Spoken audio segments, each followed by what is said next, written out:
Bonjour à chacun et chacune d'entre vous. Moi, je suis le Père Damien, je suis prêtre chrétien catholique et je suis le prêtre accompagnateur de ce lycée, du lycée Saint-Louis. C'est-à-dire qu'on a peut-être déjà dû se croiser pour des temps de célébration, ou même dans les couloirs, dans la cour. En tout cas, je suis là pour discuter avec toute personne de différentes religions, chrétiens, musulmans, athées, tous les autres. Et aujourd'hui, nous allons célébrer la Saint-Vincent de Paul. Tu as peut-être dû voir la photo dans la cour, je ne sais pas. Mais en tout cas, Saint-Vincent de Paul, c'est un grand saint. Un saint, c'est quoi? C'est une personne qui a été tellement proche de Dieu, qu'il a tellement préféré à tout, qui a rayonné de la présence de Dieu, de l'amour de Dieu, de la paix, et en même temps qui s'est toujours tourné vers les autres en les aimant comme il aurait aimé qu'on prenne soin de lui. Et du coup, voilà. En tout cas, il a été déclaré saint. Et un saint, qu'est-ce que c'est? C'est pas de l'idolâtrie. On n'est pas en train d'adorer un autre Dieu ou une divinité, pas du tout. Nous, les chrétiens, nous adorons un seul Dieu. Les musulmans aussi, les juifs aussi. Et du coup, les saints, les personnes saintes, femmes, hommes, c'est des personnes qui sont maintenant au ciel, au paradis, et qui intercèdent pour nous. Elles ont un pouvoir d'intercession. Ça veut dire que au ciel, elles intercèdent, elles prient pour toi, pour ta vie. C'est un renfort spirituel en fait, c'est tout. Et voilà, c'est pour ça que dans les églises, on voit des statues de saints autour de nous, parce que c'est des exemples pour nous et des renforts spirituels. En tout cas, aujourd'hui, nous célébrons la Saint-Vincent de Paul. C'était un prêtre, un chrétien, un catholique, qui est devenu saint et qui s'est totalement tourné vers Dieu. Il priait beaucoup Dieu et en même temps il s'est rendu compte qu'il ne pouvait pas rester les bras croisés sans rien faire quand il voyait la misère des pauvres autour de lui. Du coup il s'est totalement donné pour eux. Il disait que les pauvres ce sont nos maîtres parce qu'ils nous enseignent que la présence de Dieu elle est à l'intérieur d'eux. On ne peut pas aimer Dieu et mépriser l'autre qui est à côté de nous. C'est impossible, c'est pas cohérent. On sait très bien combien de fois nous passons devant un pauvre, combien de fois on ne fait rien, on ne prend même pas le temps de dire bonjour et voilà. Et lui sa prière en fait l'inspirait et le remplissait de l'énergie, l'inspiration, la motivation pour aller se tourner vers les pauvres. Donc avec une autre femme, Louise de Marillac, une veuve, ils vont fonder une institution, un groupe qui s'appellera les Filles de la Charité. D'ailleurs, sœur Françoise, qui est ici aujourd'hui, vous pourrez l'interroger sur son témoignage, est religieuse, elle en fait partie, elle connaît très bien.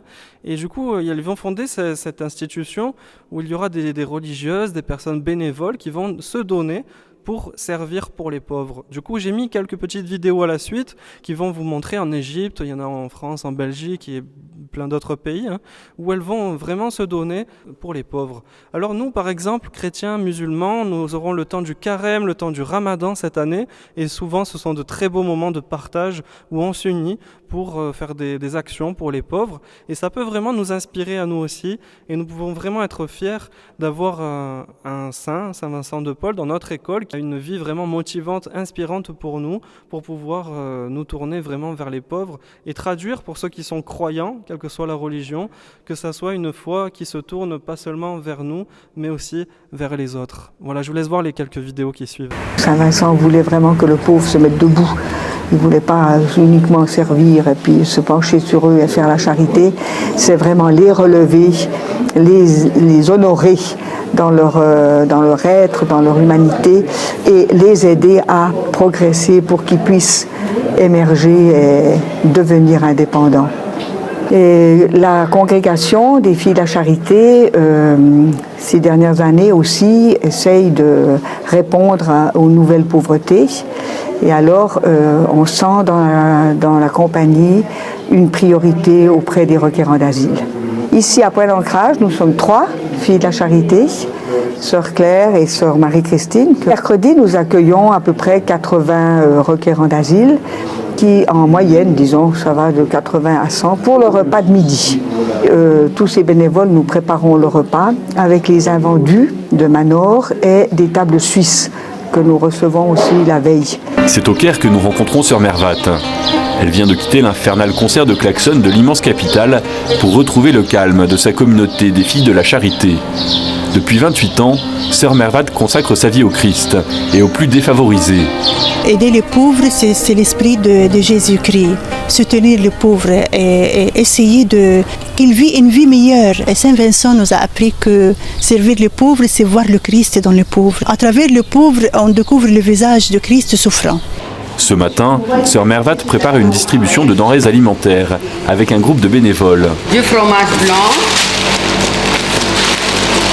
du riz. C'est un secours pour cette population Les sœurs sont toujours prêtes à tout moment. Elles ne calculent pas ni le temps, ni l'effort, ni l'argent.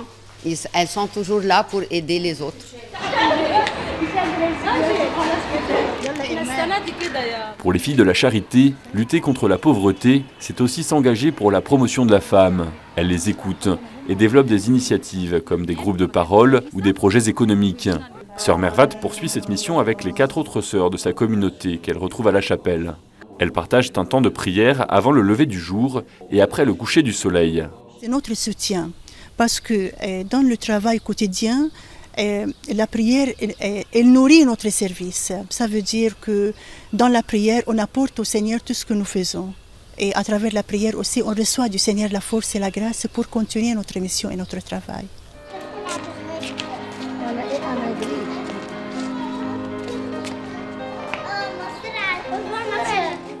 L'engagement des filles de la charité est humble, discret, à l'écoute des pauvres. À l'image des chrétiens du Caire, c'est leur manière d'annoncer la tendresse du Christ.